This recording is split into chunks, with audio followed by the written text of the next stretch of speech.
एक समय की बात है, हरितधारा नामक एक राज्य था जो घने वृक्षों और ताजी हरियाली से घिरा हुआ था। उस राज्य पर शासन करता था सम्राट विक्रमदेव प्रताप, बुद्धिमान, न्यायप्रिय और धर्मपरायण शासक। एक दिन महल में मुनादी हुई। सुनो सुनो सुनो रे ग्रामवासियों, महाराज का हुक्म है। कल भोर होते ही महल के पास वाले मैदान में विशाल भोजना आयोजन रखा गया है। आसपास के सब गांवों को आमंत्रण भेजा गया है। खाने में गर्मा गर्म सब्जियां, खीर, पूरी और मीठे में तरह तरह की मिठाइयां होंगी। साधु, संत और पंडितों के लिए राजकोष के द्वार खुले रहेंगे, जो चाहें ले सकते हैं। रशियों के लिए महल के भीतर विशेष व्यवस्था की गई है। और हाँ, जो भोज में आए वे अपने साथ पात्र या पन्नी लेकर आए, ताकि प्रसाद साथ ले जा सकें। याद रखना, कल भोर में महल का मैदान खुशबू, स्वाद और भक्ति से गूंजायमान होगा। यही महाराज का आदेश है। गांव के कुछ चोर जो हीरा बिसरा जैसे भूमिगत उपद्रव करते थे, मुनादी सुनकर एक रंगरूट योजना पर सोचने लगे। उनका सरदार था हरिवंश उस्ताद, चालाक और बड़ा हठीला। उसके साथ 3 और साथी थे, सभी भक्षण, लोभ और ढोंग में माहिर। उस्ताद ने कहा, बेटा, कल के भोज में हम भी चलेंगे। राजा ने जो खजाना साधुओं के लिए खोला है वही हमारे काम आ जाएगा। साथी बोले, बस, कल से हमारी फिक्र खत्म। बहुत दिनों का बंदोबस्त हो जाएगा। उस्ताद ने थोड़ी सी शरारत करते हुए एक हंसी भरी कविता भी सुना दी और चारों हंस पड़े। फिर उस्ताद ने सख्त स्वर में कहा, महल में जाते समय सब भगवान का नाम जपते रहना, पर ध्यान रखना, अगर किसी ने भी जरा सी हरकत की तो अपनी जान को खतरे में डाल बैठेगा। वे सारे चोर महल की ओर चल दिए, आंखों में लालच और दिल में डर दोनों लिए हुए। उसी समय राज्य के जंगलों में तपस्यारत एक महात्मा बसे थे, महर्षि शिवलोक। कहा जाता था कि उस वन की शांति और शक्ति उनकी साधना में निहित है। दूसरी ओर गांव के सज्जन धनप्रीत का मन अपने नए घर के गृह प्रवेश के कारण प्रसन्न था। उसने अपनी पत्नी से कहा कि वह गुरुजी को प्रणाम देकर निमंत्रण देगा। धनप्रीत वन में गया, गुरुजी के चरणों में विनय कर बोला, गुरुदेव, कल हमारे गृह प्रवेश पर आपका आशीर्वाद दीजिए। महर्षि ने स्नेह से आशीर्वाद दिया और पत्रिका से 4 सोने की मुद्राएं स्वीकार कर लीं। पर महर्षि ने ठंडी सादगी से कहा,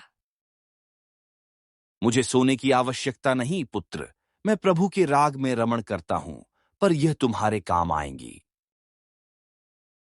सोने की थैली देखकर गांव के कुछ लोग लालची हुए। उनमें से 4 चोरों की निगाह भी पड़ी। महर्षि ने बड़े प्रेम से थैली आगे बढ़ा दी और चोर चुपचाप झपट कर थैली छीन लेते हैं। दूरी पर जाकर वे फुसफुसाए, ये बाबा तो बड्ढे चालाक निकले, इतनी आसानी से दे दिया। कल राजा के पास शिकायत करेगा तो हम फंस सकते हैं। अब क्या करें? उनमें से एक बोला, इसे यहां निपटा दें, हाथ पांव काट कर कुएं में फेंक देंगे, खुद मर जाएगा और पाप भी कम रहेगा। सहमति बनते ही चारों ने घिनौना अपराध कर डाला। बिना शब्दों के निर्दयतापूर्वक वार कर दिया गया और महर्षि चुपचाप कृष्ण कृष्ण जपते रहे। उन्हें कुएं में फेंक दिया गया और चोर वहां से निकल हटे। कुएं की ठंडी गहराई में महर्षि जीवित थे और उनके होंठों पर वही स्तुति। अचानक जंगल में एक अजीब सन्नाटा और अनजाना डर फैल गया, मानो किसी अधर्म का प्रतिफल आ ही चुका था। शाम होते होते महल का शाही दरबार वन के पास से गुजर रहा था। तभी सम्राट विक्रमदेव ने कुएं के पास से आती हुई धीमी आवाज सुनी। कोई भगवान का नाम जप रहा था। राजा ने सैनिकों से कहा, कुएं की ओर रस्सी डालो, और कुछ ही क्षणों में महर्षि शिवलोक को ऊपर निकाला गया। सम्राट चौंक पड़े। यह तो हमारे राज्य के महर्षि हैं। यह हाल कौन पाया कर गया? महर्षि ने नम्रता से कहा, महाराज, यह किसी और का नहीं, मेरे ही कर्मों का फल है। पर सम्राट के चेहरे पर क्रोध और दुख दोनों थे। उन्होंने महर्षि को महल ले जाने का आदेश दिया और महर्षि को राजसी उपचार दिया गया। कुछ समय बाद महर्षि की सेहत सुधरी।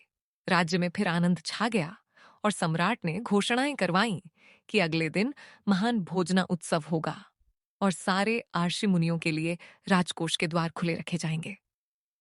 राज्य में प्रसन्नता की लहर दौड़ पड़ी, पर जहां जहां उस दिन तक चोर थे वहां एक अनकही बेचैनी भी थी। उन चारों चोरों का दिल अब भी लालच से भरा था। वे सोचते थे कि महल के खजाने तक पहुंचकर वे अमीर बन जाएंगे, पर किस्मत के लेख छप चुके थे और आने वाले क्षणों में कुछ ऐसा घटने वाला था कि धरती भी सिहर उठेगी। हरितधारा राज्य में अगले ही दिन भोर से ही चहल पहल मच गई थी। हर दिशा में मंदिरों की घंटियां बज रही थीं। धूप की सुगंध चारों ओर फैल चुकी थी और महल के प्रांगण में सैकड़ों रसोइयों की टोली विशाल भोज की तैयारी में जुटी थी। उधर चारों चोर, उस्ताद हरिवंश, गज्जू